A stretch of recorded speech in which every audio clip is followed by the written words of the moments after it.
Hello, welcome to Working Dragon Mystic, where we discuss real, metaphysical, and occult topics so you can manifest real and tangible results in your life.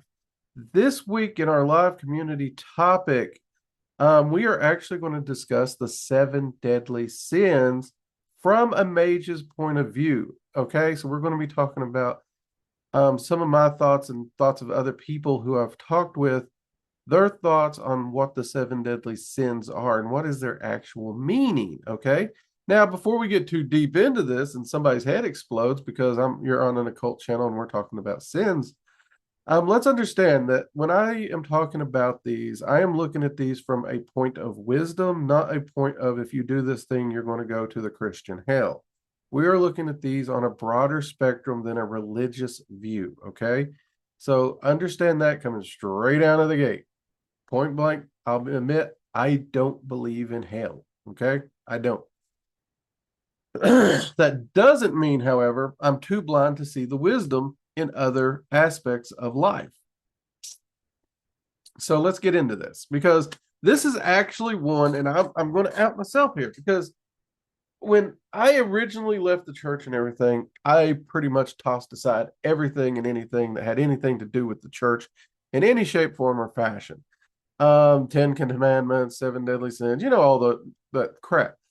But that wasn't the brightest thing because ironically, and there is a lot of wisdom there. Now, one of my original mentors brought me up with a deep love of stoicism and wisdom and things like that, and studying books of wisdom and stoicism. Over the years, I have come to realize that those teachings can be extended into other areas. Okay.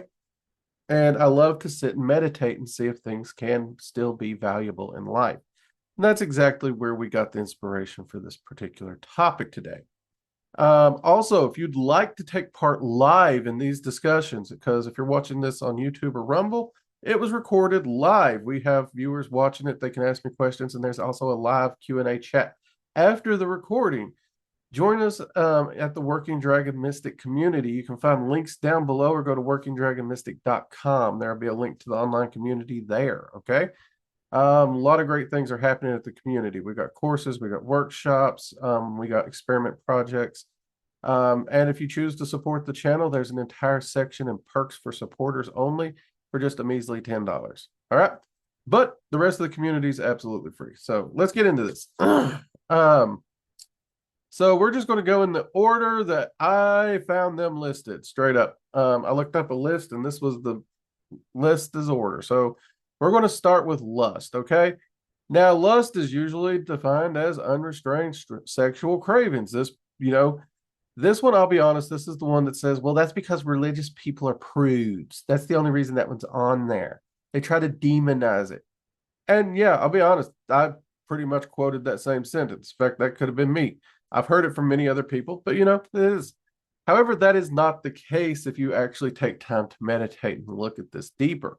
If you were to compare this one point blank to Stoicism or to the Havamal even, this is actually, when you get to thinking about it, when you start meditating on it, yes, lust is it is desires of the flesh, right? It is, absolutely.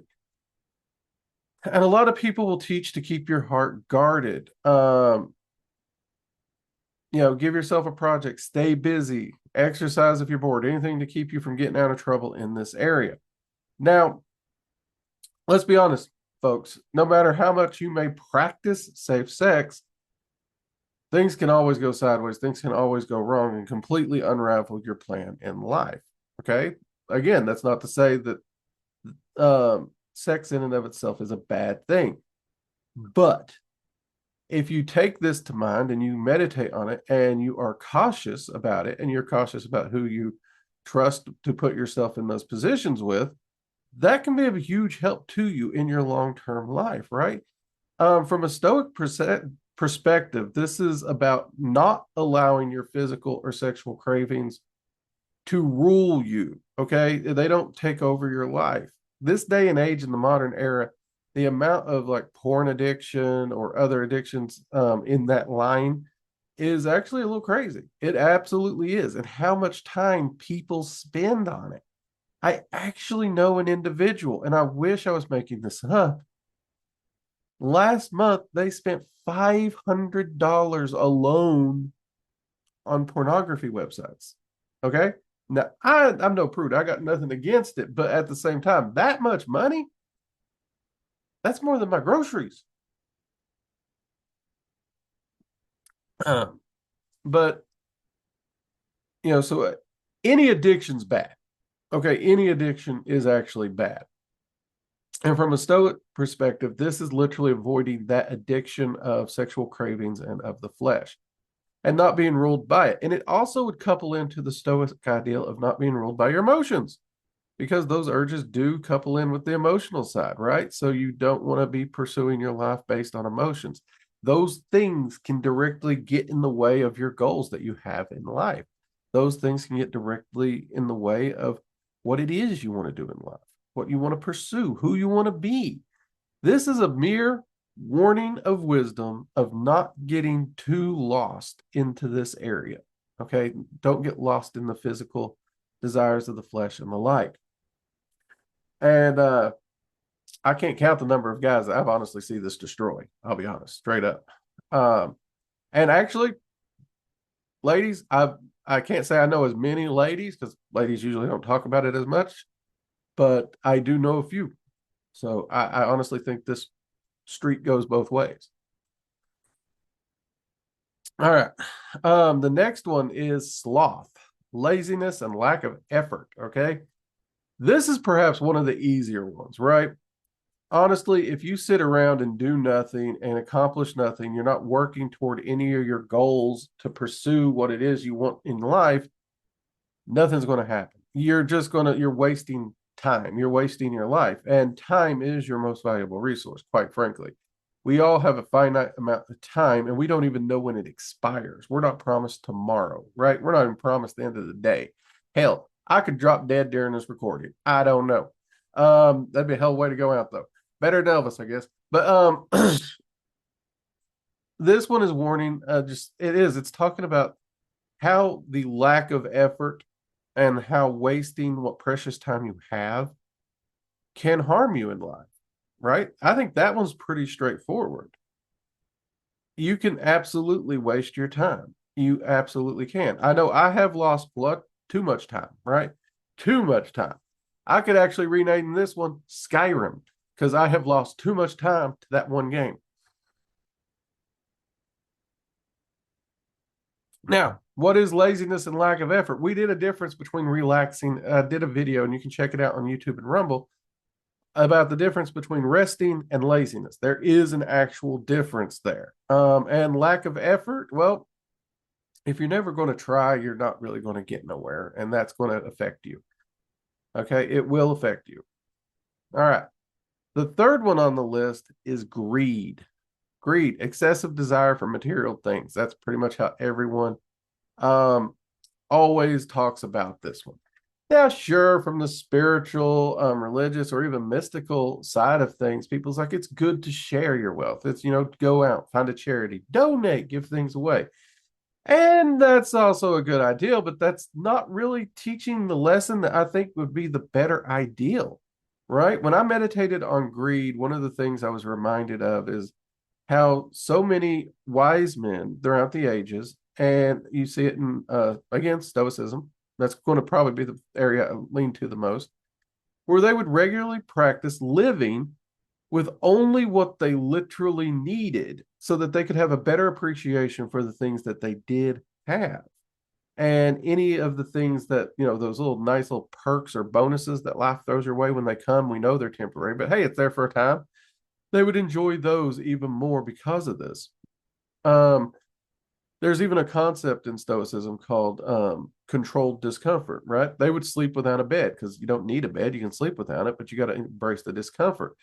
There's stories of Stoics who they instead of a fork and a spoon, and they would just carry a bowl because technically you could eat from the bowl. You can put the food, you can drink from a bowl, you can eat from a bowl. They would just have a bowl as far as when it comes to what they used for dinnerware and survival needs. And then there were even some that took it next level and they just cupped their hands even because they could mimic the bowl. And I'm not saying we got to go that cray, right? That's not what I'm saying. What I am saying though is when we look at this, if we actually look and start to appreciate what we do have, um, life becomes a little bit more richer. It does. And we need to understand what it is we need and what we want, right? This is a big one for me because a lot of people always want money. They want wealth. They want to win the lottery. Why do you want to win it? Well, I want money. Why do you want money? What do you mean, why do I want money? I want money to buy things. What do you want to buy? Why do you need it, right? Because that's the thing. Why do you need it? Because if you just think money's going to solve your problems, believe me, it's not. It's going to create a lot more than it solves. And it's finite. Like $1 million burns out fast if you don't know what you're doing with it. Yes, $1 million, you can live off it if you know what you're doing with it. But if somebody just gives it to you, that's not necessarily the thing. So you need to understand why you need things, why they're important to you. You need to actually take stock of that. And that's where pursuing things just for the need of having it, that's greed. But pursuing things to enrich your life, to enrich your community, to enrich your family, that's not greed. And it's not a bad thing to have those either. It's not a bad thing to have those. I'm not saying you have to take a vow of poverty. I personally think that's a little bullshit. For people who do it, awesome. I know some that do it and it's amazing. They're amazing people. I couldn't do it. But at the same time, I have no ill will toward those who do have money and wealth, right? And there's nothing wrong with money and wealth. Thankfully they can provide for their families and themselves and their communities, and can, in many cases, a lot of them create jobs even. So it trickles down as it was. So I don't have an issue with that. Some people take a different view of that, but greed in and of itself is just the constant mindless pursuit of things to have things. Okay. That's my 2 cents on it. If anybody has any questions, feel free to drop them in the comments. Wrath.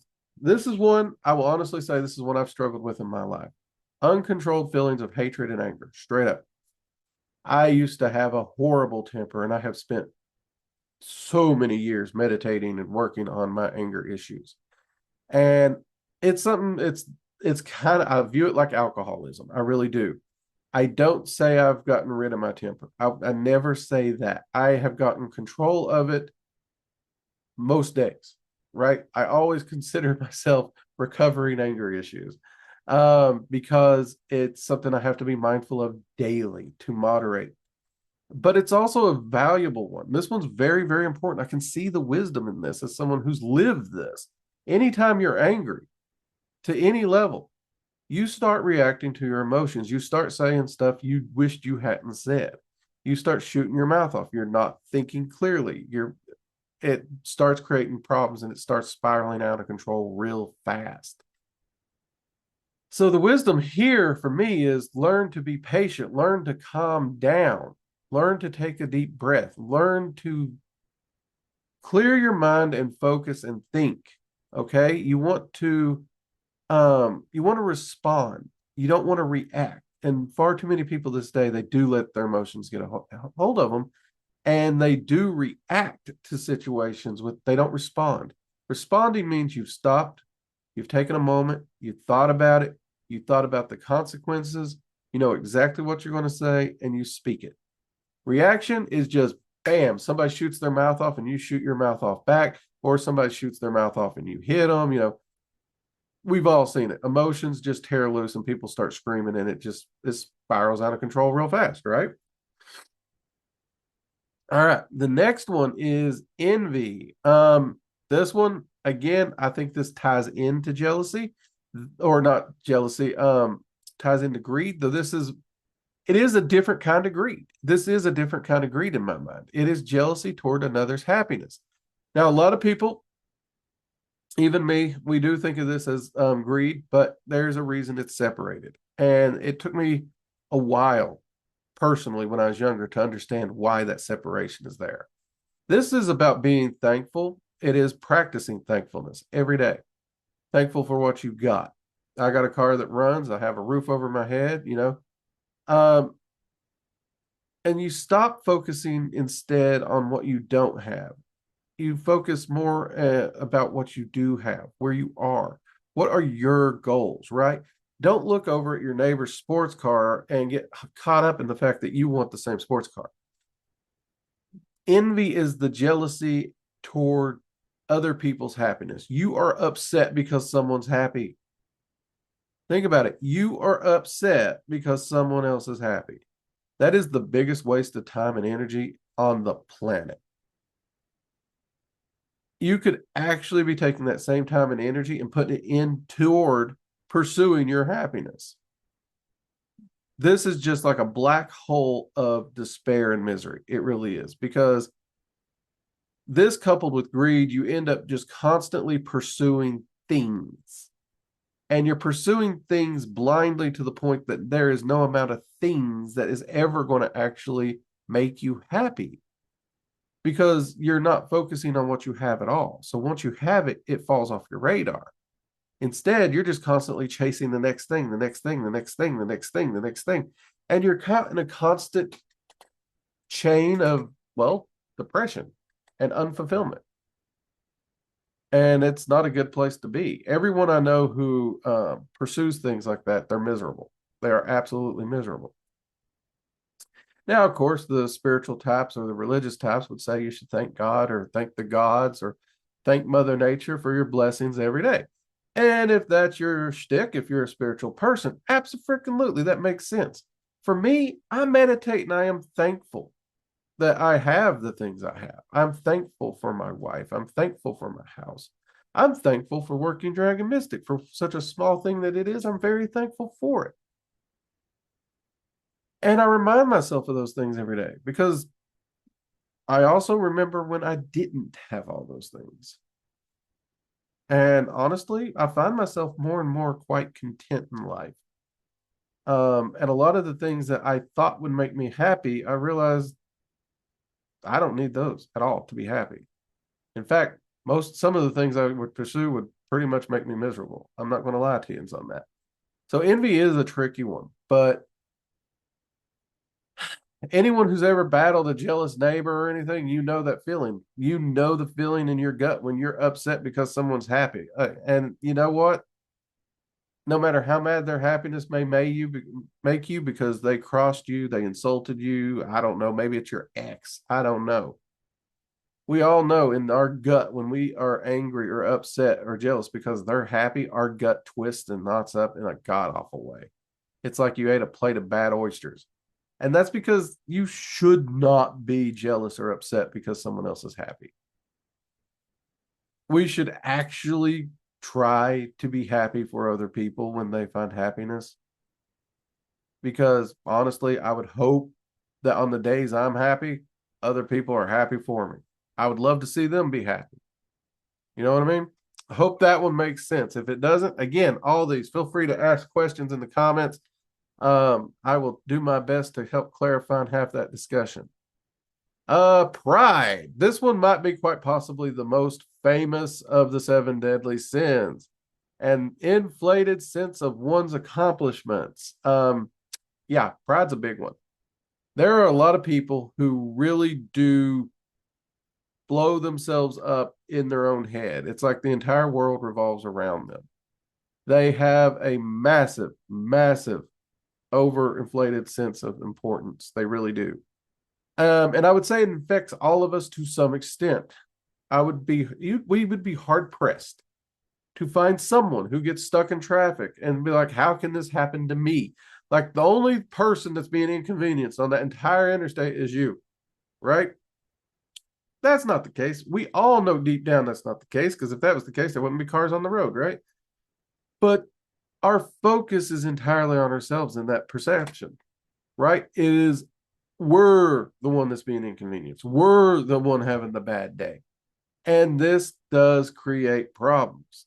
First off, it does make social interactions very complicated, and it does make it hard for people to trust you or even confide in you, because ultimately everything's about you. And at the same time, it's stressful. It really is. For the person who does it, it becomes very, very stressful because, again, everything's about them. Everything going wrong in the world. Oh my God, this is going to ruin this. This is going to ruin my day. This is going to ruin my vacation. This is going to, it's exhausting. It is stressful.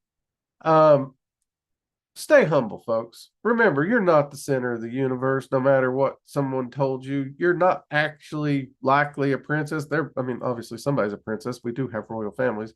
But most people in the world, you're not actually a princess. You're not actually the most handsome boy on the planet. No matter what Graham told you. You are at least the most handsome boy, Graham. But that's different, right? So stay humble and remember, other people are struggling too. You're not the only one having a bad day. You're not the only one struggling. Other people are. Um, I remember an individual once told me a weak person will put others down to feel strong, whereas a strong person works to lift others up. Honestly, to me, that is pride. Pride is when you are knocking other people down to feel strong because you just think you're better than everyone. You're up on this pedestal and your shit don't stink. And let me tell you, you're wrong. There's not one person on this planet that is wrong about that statement. And yeah, throughout my life, I've noticed that statement to be true. It's so easy to find weak people belittling others. It really is. But they do it only because it's the only way they can get a sense of strength. And they're essentially trying to feed the fire of their false pride, if you would. All right. Number 7. Some think this one's the most straightforward. Gluttony, to overindulge, especially in overeating.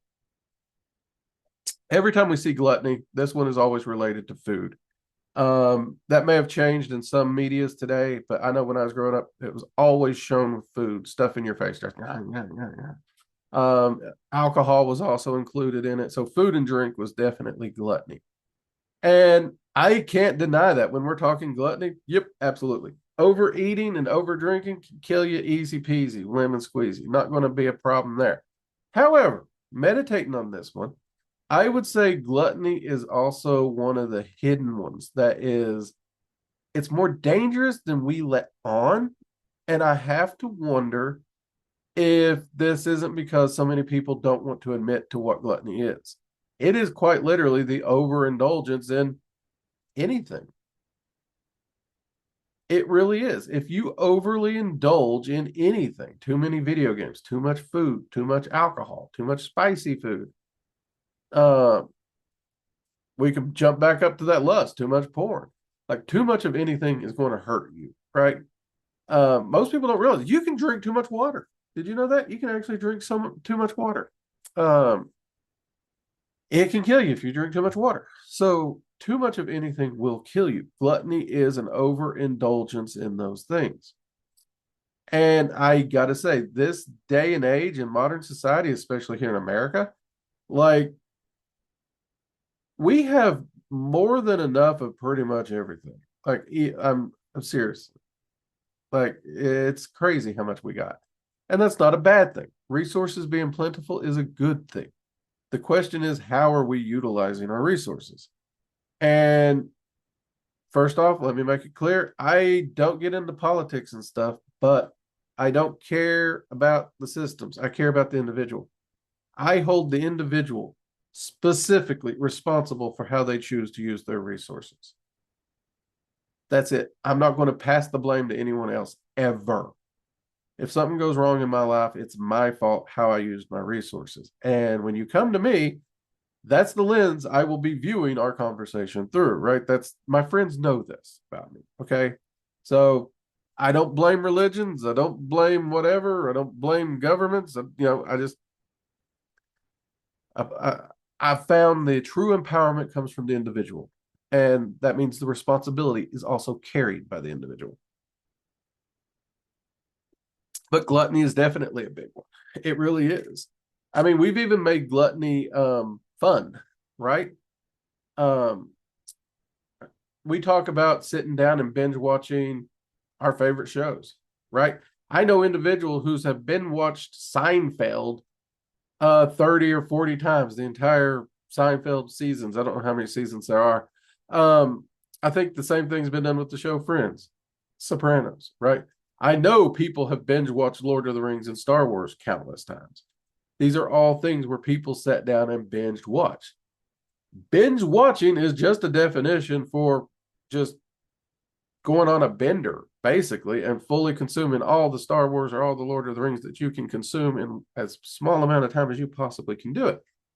Is that in and of itself bad? Not necessarily.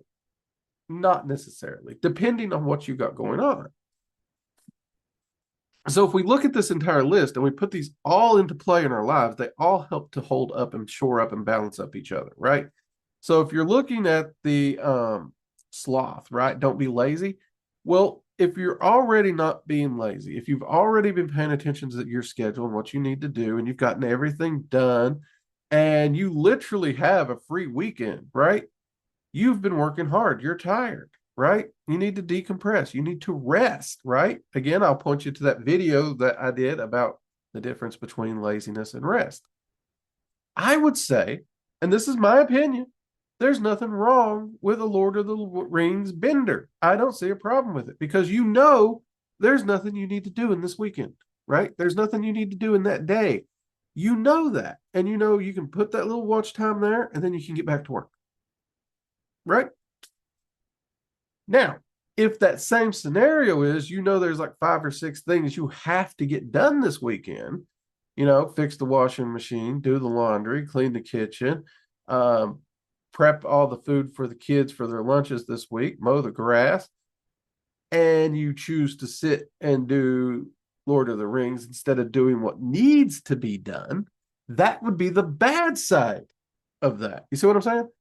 I honestly think these are nice little wisdoms and things that we can apply to life to look through a lens and examine it, almost like a filter, and figure out, you know, where we're standing. How are we looking? Are we handling things in a balanced, controlled manner that could actually benefit us? Or are we handling things in a way that actually might not benefit us so much and might actually cause us a bit more trouble and make things more difficult for us as we pursue life? And as we do so, which of the 7, which of these main giant topics, which grant you, I will openly admit each of these has their subtleties to them, right? Each of them has their subtleties. But if you're looking on the broad spectrum, which of these is giving you the problem this week? Okay, how can you adjust it? Is more than one giving you a problem? In a lot of ways, you could almost think of it like how people use the chakra map, really. People will meditate on the chakras and go through the chakras one by one, look at their individual meanings, look at how it applies to their life, look at what's in balance and what's out of balance. You could literally look at this the same way. Are these in balance? Or are these out of balance? Because out of balance is going to negatively affect your life and your pursuits. In balance won't. There's nothing religious about that. There's nothing condemning about that. There's nothing going to hell about that. It's just wisdom. And I mean, we see similar wisdoms in the Havamal. Odin speaks continually about staying away from drink and drunkenness in the Havamal. Continually speaks about it. He speaks about eating too much in the Havamal. So yeah, that's my 2 cents on it, folks. I think these are a great example of we can get wisdom from things if we're willing to set aside our bias and look at the root of it. Because yes, if you look at this and you already have a bias against the Christian religion or religions in general, it's pretty simple. You know, it's like, well, you know, you disregard it, but then you're losing the wisdom, right? 10 commandments are all great advice, great wisdom. Do I believe I'm going to die and go to hell if I break one of them? No. But at the same time, there's good wisdom in them. And I would encourage us all as mages to try and look at the wisdom in something before we have an emotional biased reaction just because someone we disagree with pinned it. Just my 2 cents on it. Anyways, take some time, guys. Take these notes. If you're interested, meditate on them. See how these might apply to your life. If they don't, guess what? They don't. toss them out, throw them out. Maybe it'll come up in another thought later. You don't know. But you know what? Hey, I'm not saying you have to put them there. These are just some thoughts and ideals and showing how wisdoms can be applied to your life, right? We're not dogmatic here. Nobody's trying to convert or any of that crap. So hopefully this has been an interesting thought process for you all. And I hope you've enjoyed this discussion. I'm Drake. This has been Working Dragon Mystic. Till next time, take care.